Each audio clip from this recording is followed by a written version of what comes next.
Bismillahirrahmanirrahim.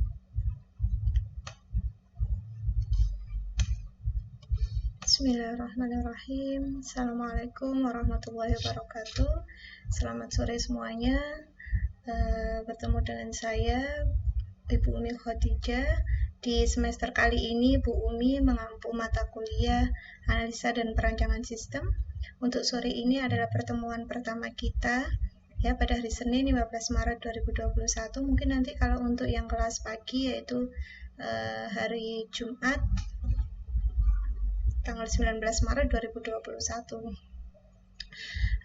Jadi di pertemuan pertama ini saya akan menjelaskan tentang kontrak perkuliahan dan pendahuluan terkait materi analisis dan desain sistem atau analisa dan perancangan sistem. Capaian pembelajaran mata kuliah ini adalah mahasiswa program studi S1 Teknik Informatika. Harapannya setelah mengikuti perkuliahan ini, kalian diharapkan mampu menghasilkan spesifikasi kebutuhan perangkat lunak ya atau SKPL dan dokumen perancangan perangkat lunak atau DPPL atau semacam kayak proposal untuk nanti ketika kalian magang. Jadi kan di semester 6 atau 7 itu ada magang atau tugas khusus, dan biasanya di tempat magang itu output dari standar di prodi kita adalah mahasiswa bisa menyelesaikan atau membuat implementasi sebuah sistem informasi ya yang dibutuhkan oleh tempat magang tersebut. Nah, diharapkan dengan mata kuliah ini nantinya kalian bisa ketika magang itu selain di sana kamu melakukan observasi gitu ya, pengamatan di tempat studi kasus, kemudian kalian mendapatkan data informasi proses bisnisnya seperti apa, lalu kalian bisa menganalisa spesifikasi kebutuhan sistem yang diperlukan untuk nantinya bisa merancang, mendesain, dan mendevelop sistem tersebut. Nah, subcapaian pembelajaran mata kuliah ini adalah mahasiswa bisa mengetahui rencana pembelajaran dan ranah kerja sistem analis. Mekanisme penilaiannya nanti nilai angkanya sama ya dari range ini ketika yang muncul di akhir. Kemudian komponen penilaian saya ada 3 yang saya nilai, yaitu karena kita perkuliahannya masih daring. Yang pertama yaitu nilai evaluasi hasil belajar, di mana itu adalah UTS, UAS, dan kuis atau tugas ya, dari situ 40%. Kemudian nilai proses itu yang saya hitung adalah kehadiran, kemudian aktivitas kalian di LMS, di Learning Management Systems pada kita, atau ketanggapan kalian atau respon kalian. Jadi tidak hanya kehadiran yang saya lihat misalnya, tetapi yang 20% ini kan nilai proses, 20% itu adalah 30%-nya kehadiran, 70% yang saya lihat adalah aktivitas kalian selama perkuliahan. Apakah misalnya kalian di situ kan di sistem di LMS Learning Management System kita itu kan nanti terlihat aktivitas apa saja yang kalian lakukan, apakah hanya sekedar login kemudian logout, atau kalian ada mendownload, mengerjakan kuis, kemudian mengirim email, kemudian memberikan komen atau bertanya di situ, dan lain sebagainya. Aktivitas itu yang akan saya perhatikan. Kemudian poin yang ketiga benarnya adalah nilai tugas besar. Nilai tugas besar di situ adalah terkait tadi dokumen tentang SKPL dan DPPL. Jadi biasanya di perkuliahan akhir, di pertemuan ke-16 Bu Umi, di semester sebelumnya itu selalu tugas besarnya adalah kalian kalau UTS itu berupa proposal ya. Jadi proposal itu dari bab 1 sampai bab 3 terkait sistem apa yang mau kamu buat ya, dari latar belakang masalahnya, kemudian tempat magangnya di situ di mana misalnya, kemudian perancangannya, kemudian yang tugas besarnya sampai di PPL itu adalah kalian sudah mampu setelah dari UTS berupa proposal tadi, berupa dokumen perancangan itu, kamu bisa mendevelopnya menjadi sebuah sistem, entah itu berbasis web oriented atau berbasis object oriented. Sistemnya sudah jadi di pertemuan ke-16. Harapan Bu Umi dari mata kuliah ini, setelah mata kuliah ini selesai, kamu bisa langsung nanti misalnya mendaftar magang, kemudian sambil tinggal mendapatkan pembimbing ya, dosen pembimbing untuk penyusunan laporan magangnya. Jadi dari perkuliahan ini tinggal kamu sudah ada Kemudian silabus mata kuliah, materi-materi yang saya ajarkan di semester ini adalah tentang pendahuluan analis dan desain sistem, kemudian analisis sistem, analisis berorientasi objek, itu nanti masuk 3 bab ini masuk di UTS atau capaian pembelajaran pertama, kemudian 3 bab yang setelahnya yaitu desain sistem, implementasi sistem, dan pemeliharaan sistem itu masuk di capaian pembelajaran kedua atau UAS, ujian akhir semester. Nah, sekarang yang saya jelaskan dulu di pertemuan pertama ini yaitu tentang pendahuluan analisis dan desain sistem. Apa sih sebenarnya sistem informasi itu, kemudian siklus hidup pengembangan sistem itu bagaimana, dan nanti akan ada ringkasan atau rangkuman dari pembelajaran kita.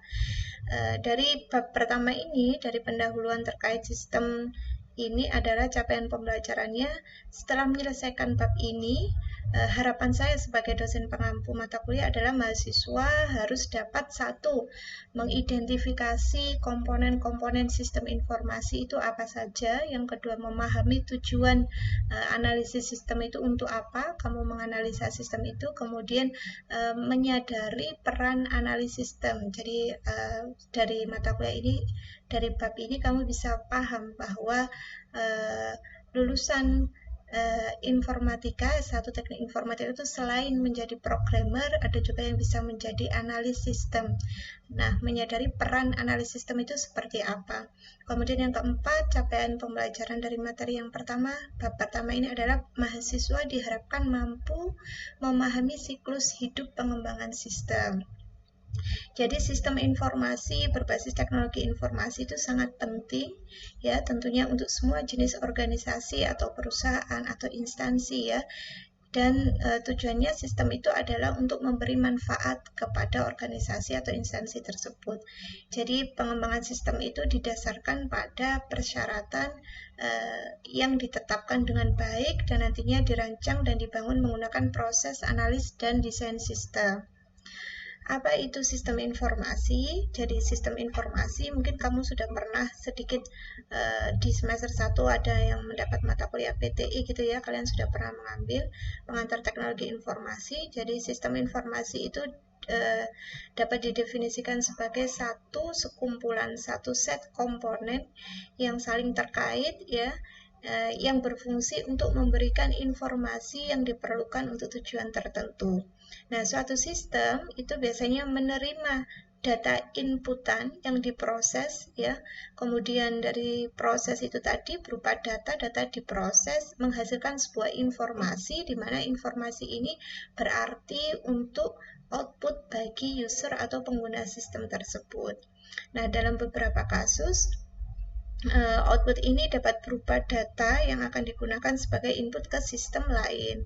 Contohnya kalau di kampus kita ada sistem informasi perpustakaan, ada sistem informasi akademik, kemudian ada sistem informasi penggajian, ada sistem informasi penerimaan siswa baru, PMB, ada sistem informasi misalnya untuk LPPM gitu ya, terkait pengajuan penelitian, PKM, dosen, dan lain sebagainya. Nah, sistem informasi di sini, elemen sistem informasi disajikan dalam gambar 1.1 di situ.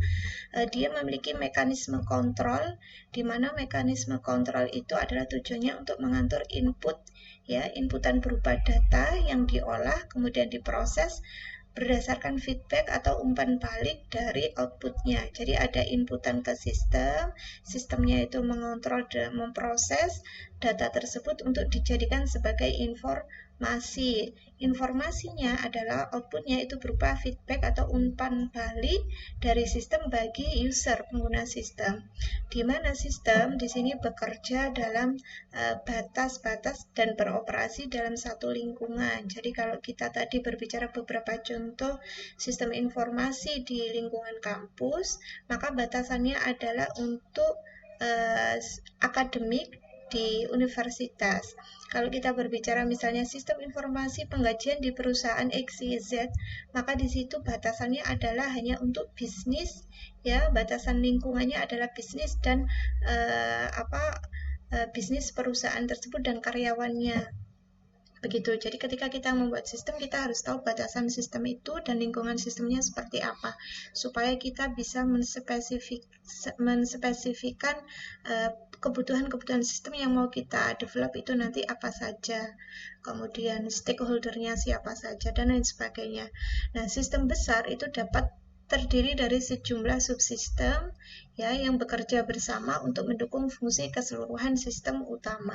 Jadi kalau misalnya di perusahaan besar, di big company itu ada sekarang adalah ERP gitu ya, ERP Enterprise Resource Planning sistem perencanaan sumber daya perusahaan itu adalah sistem besarnya, tetapi di dalamnya ada beberapa subsistem yang mensupport sistem besar itu berjalan. Ada kalau di ERP itu ada sistem apa saja ya, ada dari beberapa unit-unit tadi.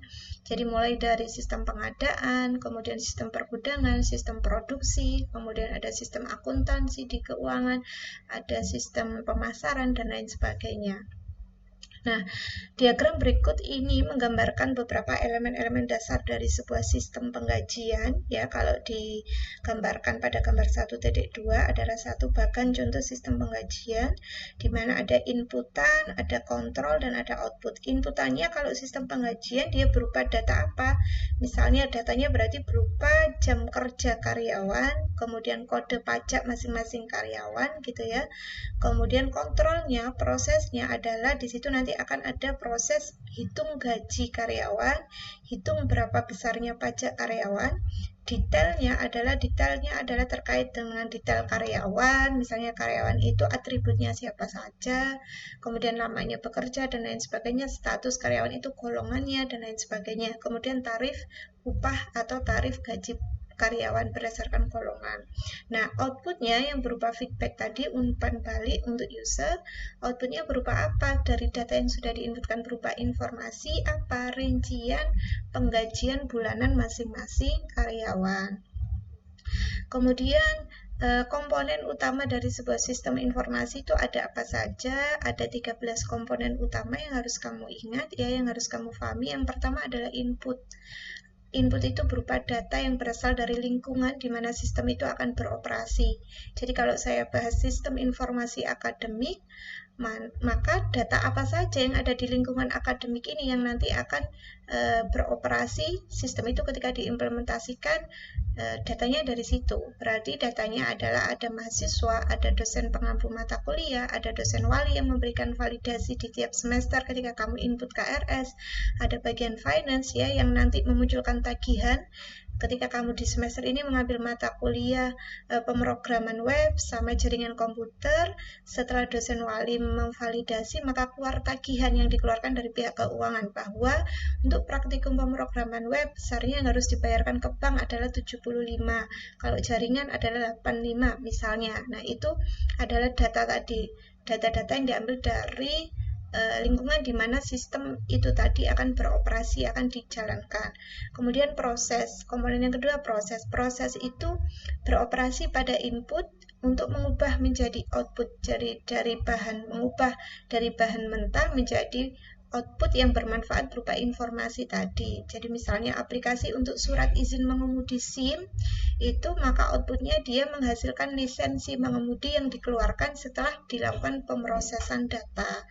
Outputnya berarti berupa kartu SIM itu tadi ya, berupa kartu SIM. Kemudian ada komponen yang ketiga yaitu penyimpanan untuk data atau informasi. Komponen yang keempat output, hasil dari suatu proses. Komponen yang kelima umpan balik ya. Kemudian ada kontrol itu untuk mengatur sistem. Kemudian ada boundary. Boundary ini batasannya sistem. Jadi batas ruang lingkup sistem. Jadi harus dibatasi.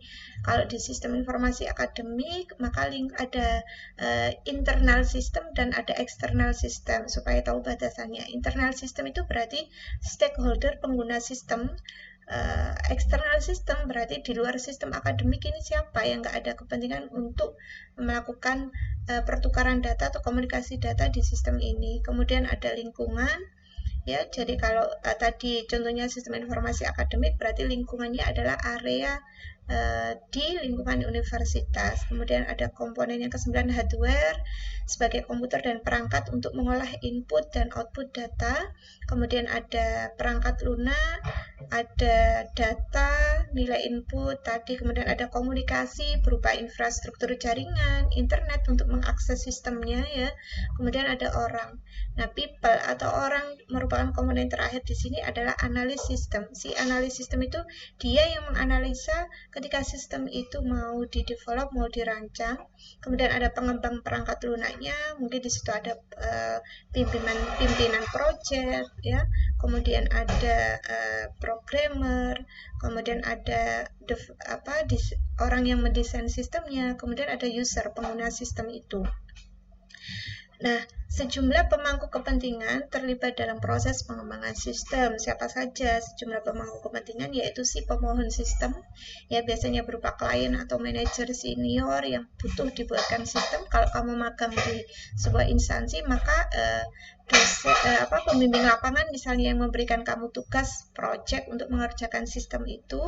Kemudian ada pengguna sistem, usernya ya.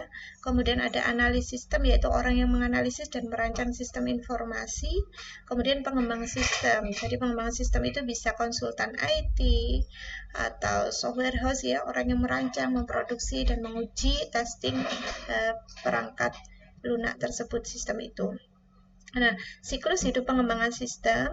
Jadi pada siklus hidup pengembangan sistem itu ada beberapa metode atau pendekatan dalam pengembangan sistem ya. Ada yang namanya System Development Life Cycle (SDLC). Itu adalah metode atau pendekatan pengembangan sistem yang paling lama atau yang paling tradisional, yang paling pertama ya.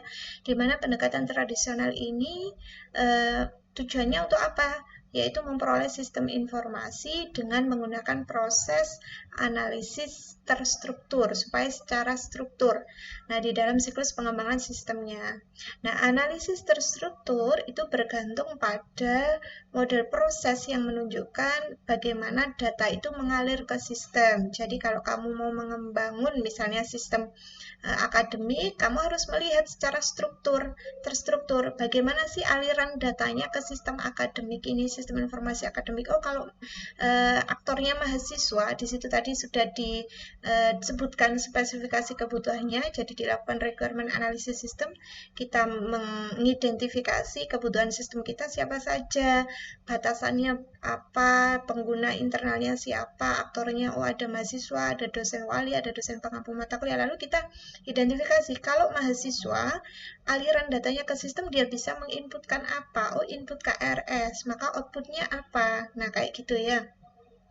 Jadi, analisis terstruktur itu bergantung pada model proses yang menunjukkan bagaimana sih data mengalir ke sistem dan diproses dengan menerapkan aturan bisnis yang pada gilirannya itu menyebabkan data menjadi output sebagai informasi yang diperlukan. Nah, analisis sistem itu memainkan peran utama di seluruh proses pengembangan sistem. Jadi seorang analis sistem itu membutuhkan keterampilan yang analitis ya, yang baik, yang teliti, yang cermat untuk mengidentifikasi masalahnya apa sehingga dia bisa mempertimbangkan solusi yang efektif yang diperlukan oleh sebuah organisasi. Misalnya ada klien dari sebuah organisasi atau perusahaan gitu ya, seorang manajer senior, dia butuh Mas atau Mbak ketika kamu magang. Di sini itu belum adanya sistem komputerisasi, Mbak. Saya itu pengen, karena kita masih menggunakan buku besar, semua data misalnya penjualan itu dicatat di buku besar. Nah, hal-hal seperti itu kan misalnya satu bisa jadi ada human error, salah input, salah tulis, kemudian ketika dibutuhkan datanya kita harus buka lagi file di beberapa rak buku lemari, misalnya kayak gitu. Nah, sehingga itu secara real time ketika kita butuh informasi terkait data penjualan itu kan nggak bisa langsung secara waktu cepat up to date kita dapatkan. Nah, itu masalahnya. Lalu bagaimana sih analis sistem ini bisa memberikan solusi? Kalau gitu diperlukan sistem yang seperti apa? Apa ini yang sekiranya bisa membantu memudahkan pekerjaan bagi seorang apa, bagiannya apa. Nah, ya jadi itu. Nah, jadi dia harus mampu mengidentifikasi masalah, mampu mempertimbangkan solusi yang efektif, kemudian harus memiliki keterampilan komunikasi dan interpersonal yang baik. Jadi kamu juga harus bisa berkomunikasi yang baik ya ketika nanti kamu lulus, misalnya kamu kerja di software house, ketika kamu mendemokan proposal untuk proyek kamu, bagaimana kamu bisa menjelaskan ke klien ketika kamu tidak memiliki komunikasi interpersonal yang baik dari segi berbicara gitu ya, dari segi berkomunikasi, ilmu komunikasi, sehingga berkomunikasi secara efektif itu sangat perlu karena dibutuhkan ketika kamu nanti misalnya mendemonstrasikan proposal project dari klien ya kepada para pemangku kepentingan, baik itu manajer senior hingga para karyawan operasional si user pengguna sistem itu. Nah, kemudian itu yang pertama tadi terkait pemodelan atau metode terstruktur gitu ya, atau SDLC, System Development Life Cycle. Kemudian akhir-akhir ini tidak hanya metode itu karena dianggap mungkin memiliki beberapa kekurangan sehingga ada beberapa pengembangan dari metode sebelumnya atau pendekatan sebelumnya yang tadi yang berbasis System Development Life Cycle, berbasis sistem tradisional gitu ya, atau sistem terstruktur. Nah, ada yang namanya metode atau pendekatan Joint Application Design atau JAD, di mana pendekatan pengembangan ini lebih baru dan menjadi lebih berbasis tim ya. Jadi berbasis tim memanfaatkan baik staf teknologi informasi atau staf bagian IT gitu ya, dan penggunanya. Jadi penggunanya user yang mau menggunakan sistem ini juga dilibatkan. Tujuannya adalah untuk membantu mempercepat proses sehingga adanya pemotongan biaya. Nah, gitu dalam pengembangan sistem, karena tidak dipungkiri ketika kita investasi teknologi informasi atau sistem informasi itu butuh invest biaya yang besar. Ketika tidak bisa menggunakan operasionalkan SDM-nya dengan baik dan benar ya sama saja sia-sia gitu ya, biayanya besar. Sehingga dengan adanya metode atau pengembangan sistem yang baru ini JAD, Joint Application Design ini, dengan melibatkan berbasis tim tadi, melibatkan staff dan pengguna sistem gitu ya, secara intensif, saling bertemu untuk menganalisa kebutuhan sistem, kemudian mendapatkan informasi dan proses definisi dari persyaratan kebutuhan sistem yang mau dikembangkan. Kemudian ada lagi juga dari penelitian Martin tahun 1991 ini berhasil dia menemukan metode pengembangan yang baru yaitu Rapid Application Development yang bertujuan untuk mempercepat sistem development life cycle tadi, sistem pengembangan secara terstruktur ya, di mana dengan pengguna yang terlibat sama di sini sama dengan JAD, dia melibatkan pengguna sistem ya, terlibat dalam tugas-tugas desain dan pengembangan dengan cara yang lebih interaktif, berulang, adanya kontinuitas pertemuan misalnya sebulan itu seminggu 3 kali untuk membicarakan terkait kebutuhan spesifikasi kebutuhan sistem yang akan dibangun ini, sehingga harapannya bisa memberikan feedback atau umpan balik lebih cepat pada saat proses pengembangan sistem. Nah, kemudian yang terakhir yaitu yang terbaru yaitu analisis terstruktur. Dari analisis terstruktur tadi adalah analisis dan desain berorientasi objek (ADOO), di mana pada analisis desain berorientasi objek ini berfokus pada mengidentifikasi objek dunia nyata yang digunakan dalam satu sistem. Objek-objek ini kemudian menggabungkan proses bisnisnya dengan data yang mereka gunakan. Nah, pendekatan objek-oriented ini cenderung diadopsi ketika suatu sistem akan dikembangkan menggunakan bahasa pemrograman objek-oriented. Jadi kalau pengembangan sistemnya menggunakan bahasa pemrograman objek-oriented, maka metode atau pendekatan yang digunakan pada saat pengembangan sistemnya yaitu pengembangan object-oriented, berorientasi object-oriented. Nah, ini adalah gambar 1.3 itu siklus hidup pengembangan sistem tradisional, sistem development life cycle. Dia memiliki 5 fase. Yang pertama yaitu dilakukan inisiasi sistem. Jadi sistem yang mau kita bangun itu kita inisiasi dulu, identifikasi apa saja persyaratan kebutuhan sistem yang mau kita bangun, penggunanya siapa, ya stakeholdernya atau pengguna sistem itu, kemudian batasan sistemnya, aliran datanya masing-masing entitas atau masing-masing user pengguna sistem itu alirannya, inputannya apa ke sistem, outputnya apa, itu dilakukan inisiasi sistem. Kemudian dilakukan analisa sistem kebutuhan, lalu mulai didesain sistemnya, kemudian di situ mulai dikembangkan pemrogramannya ya, codingnya, kemudian dilakukan go public atau implementasi sistem itu untuk dijalankan ya di operasional perusahaan atau di operasional lembaga, instansi atau universitas. Lalu tetap dilakukan maintenance, jadi di pemeliharaan sistem, apakah perlu ada misalnya sistem ini sudah berjalan baik betul atau belum apa istilahnya belum kompatibel ya, belum itu. Nah, itu perlu di situ di pemeliharaan sistem. Kemudian yang terakhir kali setelah ada pendekatan object oriented tadi adalah metode atau pendekatan agile pada saat pengembangan sistem. Ya, di mana pengembangan sistem agile ini menjadi alternatif yang lebih fleksibel ya daripada sistem development life cycle yang berbasis tradisional tadi terstruktur. Pendekatan ini adalah pendekatan yang berupa mengkonstruksi tambahan atau adanya perulangan iteratif di mana prototipe konstruk perangkat lunaknya itu ditingkatkan beberapa kali. Jadi setelah adanya pertemuan beberapa tinjauan berkala dengan para pemangku kepentingan di perusahaan atau organisasi tadi sampai menjadi sebuah produk sistem informasi yang bisa diterima oleh klien. Nah, siklus hidup pengembangan agile yaitu tidak berbentuk melingkar itu tadi ya. Jadi inisiasi sistem dulu, baru dikonstruk sistemnya, lalu diulas, adanya ulasan-ulasan, baru diproduksi sistemnya dibuat. Nah, keuntungan dan kerugian dari pendekatan atau beberapa metode dari analisis terstruktur, analisis berorientasi objek, dan agile, ini adalah beberapa keuntungan dan kerugian.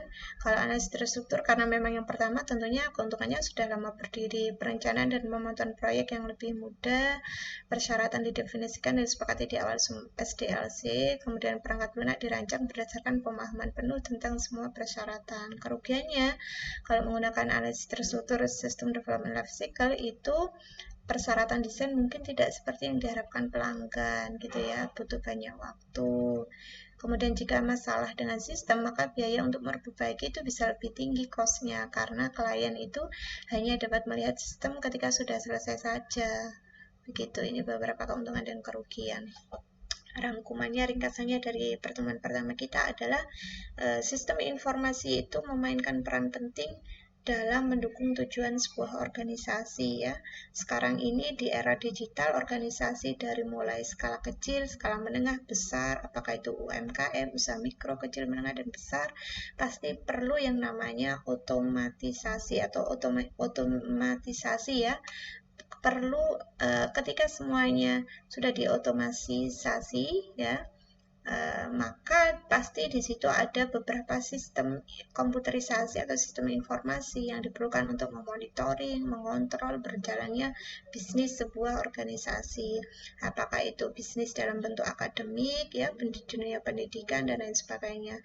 Nah, tujuannya adalah agar mereka efektif, ya. Agar organisasi itu efektif, maka harus didasarkan pada serangkaian persyaratan terperinci yang telah diidentifikasi menggunakan teknik analisis dan pemodelan yang tepat. Itu saja pertemuan kita sore hari ini. Saya akhiri, mungkin kalau ada yang kurang paham bisa ditanyakan, kemudian nanti mungkin ada kuis yang bisa kalian kerjakan, bisa langsung dikerjakan di Learning Management System kita Spada. Saya akhiri, assalamualaikum warahmatullahi wabarakatuh.